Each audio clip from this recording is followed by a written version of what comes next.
When we focus on what's wrong with us, it makes it really, really hard to go out and try new things or to meet new people. But when you focus on what you do well, that's how we can start to gently build our confidence. Now, what we know from the science of positive psychology is that we actually need 3 positive emotions to every 1 negative for us to thrive or flourish.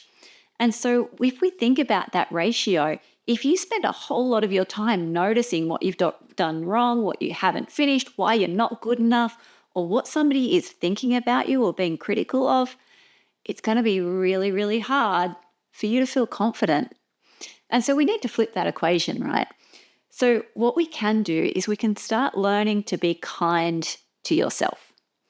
When you're kind to yourself, and we call this self-compassion, it's recognizing that sometimes things are tough, sometimes things are uncomfortable, sometimes you literally don't have the experience. So you can't expect yourself to be confident if, for example, you've never applied for a job, or this is the first interview you're ever going to, or you're at a barbecue and you're meeting a whole group of people that you've never met before.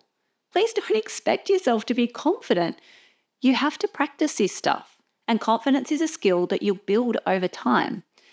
Being kind to yourself means recognizing that this is a challenging situation, and most people in this situation would actually feel uncomfortable or nervous or a little bit anxious. That makes you a perfectly normal human being. What we want you to think about, though, is how you can be kind to yourself in the moment. Because what most people do, and you might reflect on doing this sometimes, is most people beat themselves up.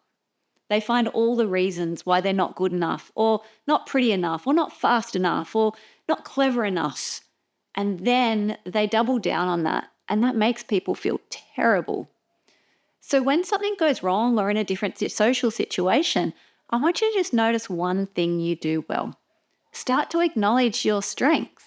And if you can do that, everything will change.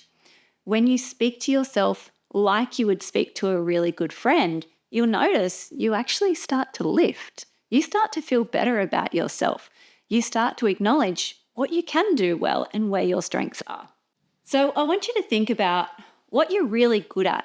Focusing on what your strengths is going to help build this side of the equation. You can also reframe things by noticing where you're learning. So I know myself, I don't really love walking into, a barbecue or social situations where I don't know people. But if I say to myself, I hate this stuff, then that's not going to help my confidence.